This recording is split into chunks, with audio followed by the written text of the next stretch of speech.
Back to news. అదొక commercial tax తనిఖీ కేంద్రం. నిజంగా అక్కడంతా కమర్షియలే. 10 రూపాయలు కూడా విడిచిపెట్టారు అక్కడి సిబ్బంది.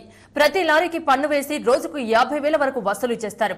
కాకపోతే వచ్చిందంతా పోగేసుకుని పంచేసుకుంటారు. నమ్మలేకపోతున్నారా? ఇదిగో మీరే చూడండి.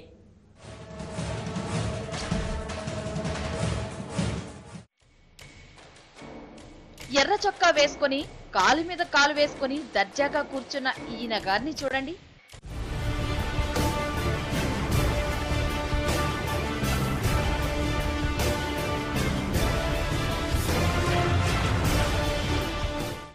ఈయన గారి ఈ స్టైల్ చూస్తుంటే పెద్ద ఆఫీసర్ ఏమోనన్న ఫీలింగ్ కలుగుతోంది కదూ. ఆఫీసరా పాడా? కనీసం ఆఫీస్ బాయ్ కూడా కాదు ఇతడు. మరి ఇతడికేం పని అనుకుంటున్నారా? ఈ సీన్ చూస్తే అంతా అర్థమవుతుంది.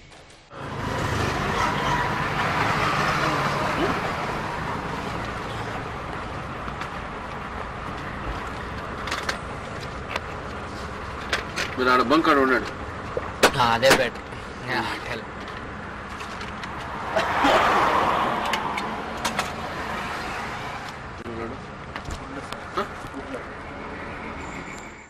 లారీల్ని ఆపడం, డ్రైవర్ల నుంచి డబ్బులు వసూలు చేయడం, జేబులో కుక్కేయడం. ఇదే చిత్తూరు జిల్లా పలమనేరులోని కమర్షియల్ ట్యాక్స్ చెక్ పోస్ట్ దగ్గర జరిగేది.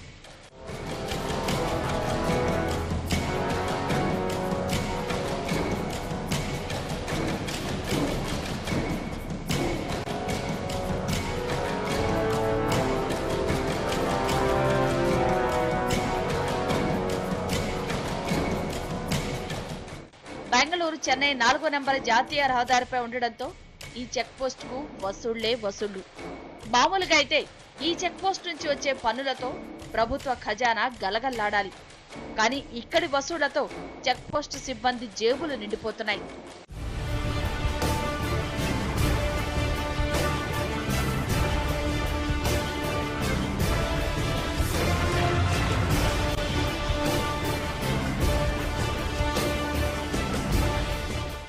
ఇంతకీ ఇతడెవరో చెప్పలేదు కదూ. ఇతడు ప్రైవేటు వ్యక్తి, అంటే అధికారులకు డబ్బులు వసూలు చేసి పెట్టేవాడన్నమాట. ఇతడికి ఇక్కడున్న లొసుకులన్నీ తెలుసు. అందుకే మనోడిక్కడ ఈ రేంజ్ లో సెటిల్ అయిపోయాడు. వచ్చిన డబ్బులు వచ్చినట్లు జేబులో కుక్కేస్తున్నాడు. జేబు నిండిపోయి కవర్ కిందకు నెట్టేస్తున్నాడు.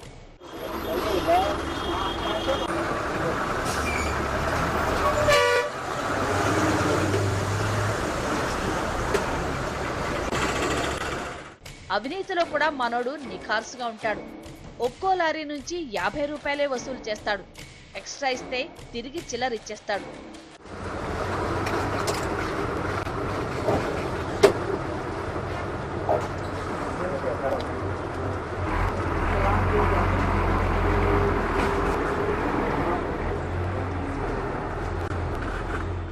ఆంధ్ర, కర్ణాటక, తమిళనాడు సరిహద్దులో ఉన్న పలమనేరు చెక్ పోస్ట్ మీదుగా రోజు 1000కి పైగా సరుకు రవాణా వాహనాలు పెడుతూ ఉంటాయి. కొందరు లారీ డ్రైవర్లు 20 రూపాయలతో సరిపెడుతూ ఉంటారు. అడుగుతారు, పార్సల్ సర్వీస్ తిరుగుతాం కదా, 50 రూపాయలు అట్లా అడుగుతారు, ఇచ్చేస్తాము. మళ్ళీ 10-20 అడిగితే కామన్, మేము ఉంటే ఇస్తాం, లేదంటే లేదు. బండి వచ్చినప్పుడంతా 20 అంతే సార్.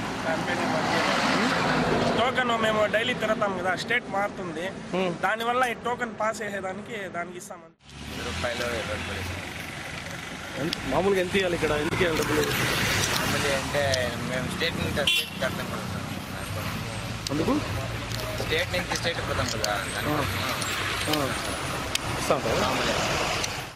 కనీసంగా ఈ లెక్కన చూసుకున్న 1000 లారీలకు 20 రూపాయల చొప్పున ఒక రోజుకు అవినీతి ఆదాయం 20,000, నెలకు 6 లక్షలు, ఏడాదికి 72 లక్షలు.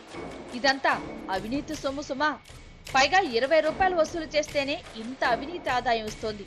ఇంకా ఎక్కువే తీసుకుంటే కోట్లు దాటుతుంది. రాష్ట్రాలను దాటి వెళ్లే వాహనాల రికార్డులు తనిఖీ చేయడం, వేబిల్ చూడడం వంటివి ఈ చెక్ పోస్ట్ లో చేయాలి.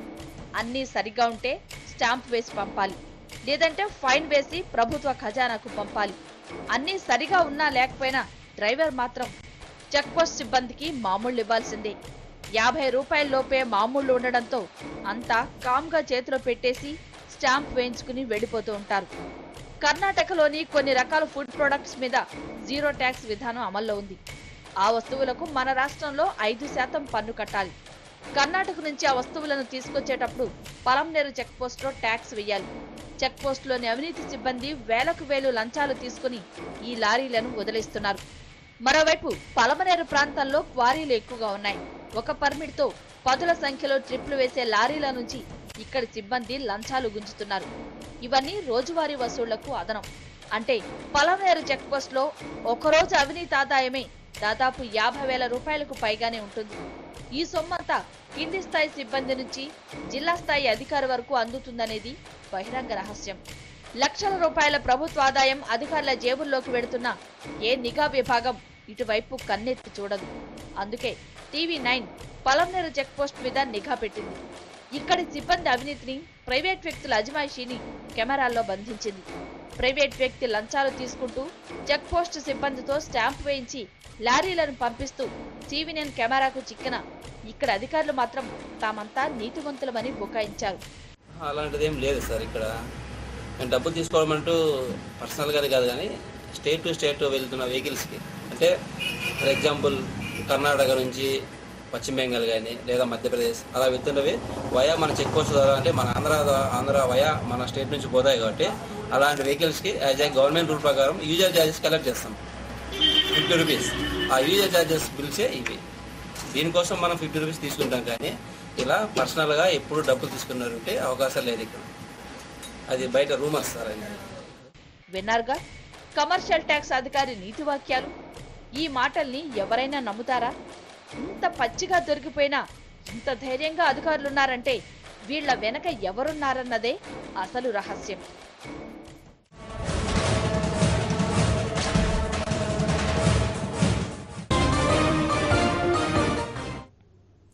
నార్వేలో శిక్ష పడిన తెలుగు దంపతులు పిల్లలు దూరం కావడంతో తల్లడిల్లిపోతున్నారు. ఒకప్పుడు ఆనందంగా గడిపిన కుటుంబం ఇప్పుడు చిన్న భిన్నమైంది. ఓస్లో కోర్టులో కలుసుకున్న భార్యాభర్తలు కన్నీరు మున్నీరయ్యారు. తాజాగా జరిగిన కోర్టు విచారణలోనూ వారికి ఎదురుదెబ్బే తగిలింది. కొడుకును హింసించారన్న ఆరోపణపై వారికి శిక్ష విధించిన కోర్టు బాబు ఆరోగ్యం క్షీణిస్తోందని చెప్పినా శిక్షను రద్దు చేయలేదు.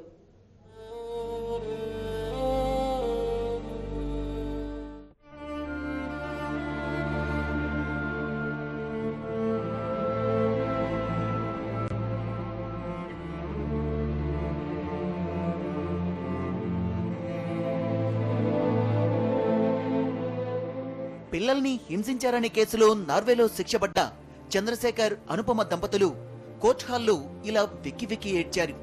పిల్లలు ఇండియాలో, తామేమో నార్వేలో చెరో జైల్లో శిక్ష అనుభవించడం, ఒక్కసారిగా బతుకు తలకిందులైన వైనాన్ని తలుచుకొని కోర్టు హాల్లో భర్తను చూడగానే కన్నీటి పర్యంతమైంది అనుపమ.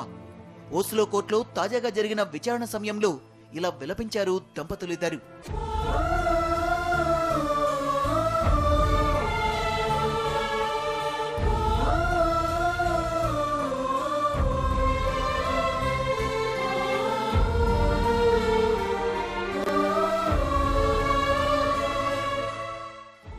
భార్యను చూడగానే చంద్రశేఖర్ కూడా దుఃఖాన్ని ఆపుకోలేకపోయాడు. ఇన్నాళ్లు గుండెల్లో దాచుకున్న ఆవేదనంతా ఒక్కసారిగా కన్నీటి రూపంలో బయటపడింది. గుండెలు అవిసేలా రోధిస్తున్న భార్యను ఓదార్చడం చంద్రశేఖర్ వల్ల కాలేదు సరిగదా, తాను కూడా బోరున విలపించాడు.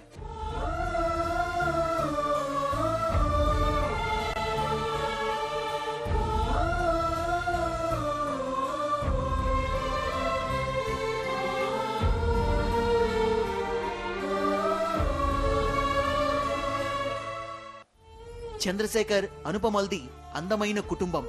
ఓ పాప బాబుతో ఆనందంగా గడిచిపోతున్న వారి జీవితాల్లో నార్వే న్యాయం పెను ప్రకంపనలు సృష్టించింది. పచ్చని కుటుంబం కాస్త చిన్న భిన్నమైంది. కొడుకును దండించారనే కారణంతో నార్వేలోని ఓస్లో కోర్టు వారికి శిక్ష విధించింది. దీంతో ఆ కుటుంబం దుఃఖసాగరంలో మునిగిపోయింది.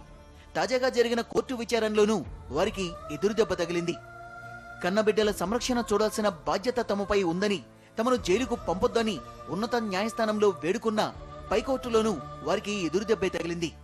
తమ 7 ఏళ్ల కొడుకు సాయి శ్రీరామ్కు తల్లిదండ్రుల సంరక్షణ అవసరమని కోర్టును వేడుకున్నారు. తమ బిడ్డ భవిష్యత్తు, ఆరోగ్యాన్ని దృష్టిలో ఉంచుకొని తమను జైలుకు పంపించొద్దని వేడుకున్నారు. కోర్టులోని దంపతులిద్దరూ కన్నీరు మున్నీరయ్యారు. అయితే ఎంత ప్రాధేయపడ్డా న్యాయమూర్తి కనికరించలేదు. చంద్రశేఖర్ దంపతుల విన్నపాల్ని ఓస్లో కోర్టు పరిగణనలోకి తీసుకోలేదు. దేశం విడిచి పారిపోతారన్న ప్రాసిక్యూషన్ లాయర్ల వాదనలతోనే ఏకీభవించిన కోర్టు పైకోర్టు తీర్పొచ్చే వరకు జైలు తప్పదని తీర్పు చెప్పింది. కొడుకును హింసించారనే కారణంతో జైలు శిక్ష విధించిన కోర్టు ఇప్పుడు ఆ కొడుకు ఆరోగ్యమే క్షీణిస్తోందన్నా పట్టించుకోవడం లేదు, దాన్ని పరిగణనలోకి తీసుకోవడం లేదు.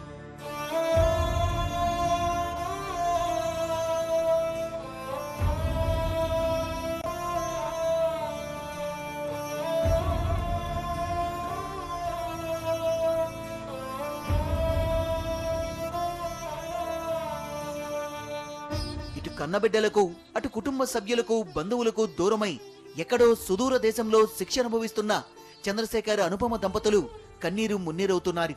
పిల్లలొక చోట, తాము చెరో చోట చెల్లాచెదురైన వైనాన్ని తలుచుకొని కుమిలి కుమిలి రోధిస్తున్నారు.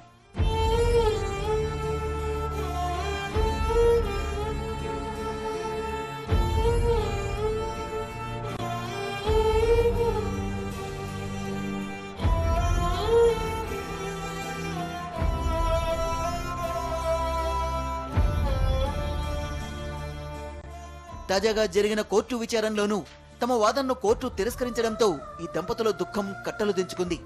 అటు వారి కొడుకు సాయి శ్రీరామ్ ఆరోగ్యం క్షీణిస్తోందని లాయర్ చెప్పడంతో వీరు ఏడుపు ఆపుకోలేకపోయారు. ఓస్లో కోర్టులో కలుసుకున్న క్షణంలో చంద్రశేఖర్, అనుపమ దంపతులు అనుభవిస్తున్న వేదన చూసేవారిని కూడా కంటతడి పెట్టించింది.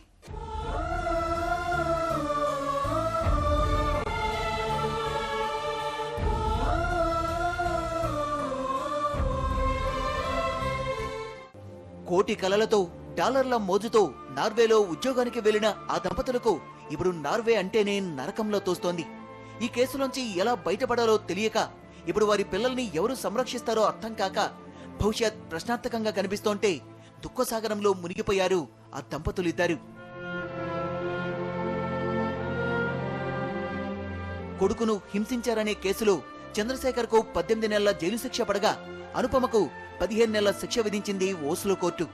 అప్పటినుంచి అనుపమ ఆహారం, నీళ్లు కూడా తీసుకోవడం మానేసిందని వీరి తరపు లాయర్లు కోర్టుకు తెలిపినా కోర్టు పరిగణనలోకి తీసుకోలేదు. తదుపరి విచారణ వచ్చే వారానికి వాయిదా వేసింది కోర్టు. కోర్టు తుది తీర్పు వచ్చే వరకు చంద్రశేఖర్, అనుపమ పోలీసుల అదుపులో ఉండక తప్పదు. దీంతో ఈ దంపతులు గుండెలవసేలా రోధిస్తున్నారు.